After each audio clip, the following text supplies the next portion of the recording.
the issue on which we have fought several wars, and it is the main reason that we have a constant tension between our two countries. As a follow-up to what you just said, Foreign Minister, obviously the United Nations is often described as the house of international legitimacy. The Security Council of the UN deals with war and peace in the world. How would you rate the role that the Security Council in particular has played over the decades in the issue of Kashmir? Well, certainly it is the responsibility of the UN Security Council to ensure that the resolution that it passed way back in the 40s, in 48, 47, 48, 49, they needs to be implemented by the UN Security Council resolution. But unfortunately, India is in defiance of the UN Security Council resolutions. If you look at the record of the UN General Assembly, it has remained opposed to many of the UN Security Council resolutions. So this is certainly a huge problem that has existed for a very, very long time. And obviously, we will urge the members of the UN Security Council to ensure that the resolutions are implemented. Why we say that these resolutions are important? Because it directly impacts the peace and security in our region.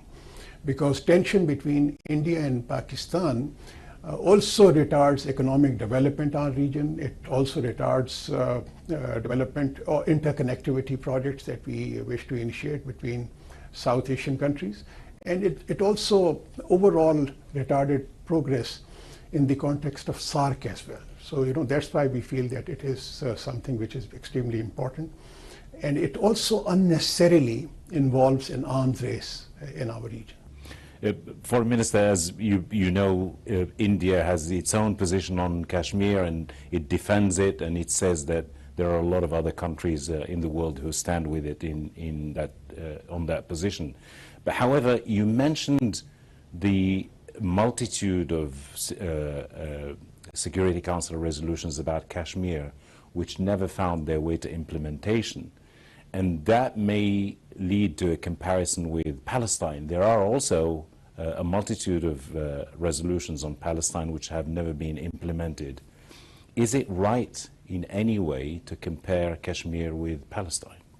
First of all, I would say that India's stand that a lot of countries are agreeable to their point of view on Kashmir, that they are absolutely wrong. Because no country in the world accepts the Indian occupied Kashmir as a part of India. No country in the world accepts India, because the United Nations, they all accept only one flag, which is the flag which is issued by the United Nations, which also describes Jammu and Kashmir as a dispute between India and Pakistan. So they are absolutely incorrect. Secondly, I think India has also deployed 700,000 troops in the Indian occupied Kashmir. You don't deploy such a large number of troops in an area which you claim that belongs to you. Obviously, people of Kashmir, there is a complete alienation as far as the Indian illegal occupation is concerned.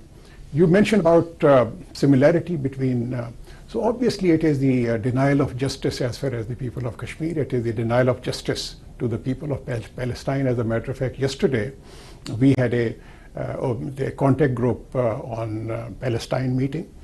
Today we are going to have a contact group on Jammu and Kashmir meeting that is going to take place, and in which we show complete solidarity. All OIC member countries, they show complete solidarity with the people of Palestine.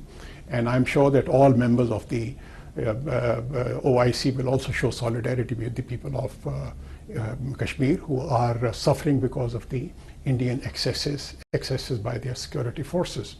I think this is,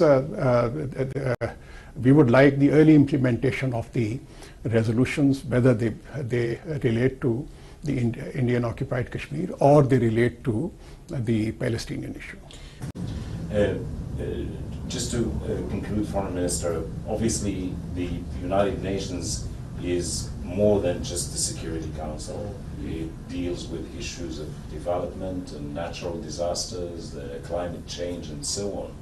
And that leads me to ask you about what happened, the floods that happened in your country in 2022. How would you rate the role that the UN has played in a situation like that? Well, you have rightly pointed out we are the worst affected because of the climate change. Climate change is a huge challenge for Pakistan. Pakistan, as a matter of fact, is amongst the 10 most negatively affected countries because of the climate change. As you rightly pointed out, that in 2022 we suffered massive devastation because of the floods in Pakistan. Almost 30 million people, they were affected because of the floods in Pakistan. Most of the crops, or millions of acres of lands, they were inundated because of the flood water. Schools were destroyed, thousands of schools were destroyed, thousands of houses were destroyed. A lot of people, they were killed because of the floods, along with the many of the livestock that was the mainstay of many of the poor families in Pakistan. United Nations certainly has played a very active role. We are extremely grateful to the UN Secretary General for organizing a donors conference this year, in January this year in Geneva, in which pledges were made by a number of countries to help rehabilitate the flood victims. Next week, the UN Secretary General is also going to convene a session where he is going to present a follow-up report on the donors conference that was held in. Besides these efforts, we are also playing an active role. Pakistan led the group of 77 plus China session on climate change, where we played a very active role.